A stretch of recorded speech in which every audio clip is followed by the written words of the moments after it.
Alessia Cara and Logic are explaining why it was so important for them to release their hit song 18,2,738,255. The 21-year-old singer and 27-year-old rapper chatted about the song while making an appearance on The Ellen Show. "I just felt that it was something so important that nobody really talks about, especially in the mainstream world.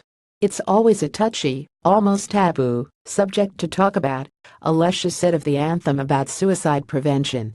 She added, "But this is real, and there's so many people, even people close to me, who have felt like their lives aren't worth it. I thought it would be a great opportunity to talk about that and let people know they're not alone." Logic later added that he's excited about the direction of music, saying, "I'm excited for what else we'll get to say together." Here are all that Alessia and Logic had to say below. Photos Michael Rosman, Warner Bros. Posted to Alessia Cara, Logic.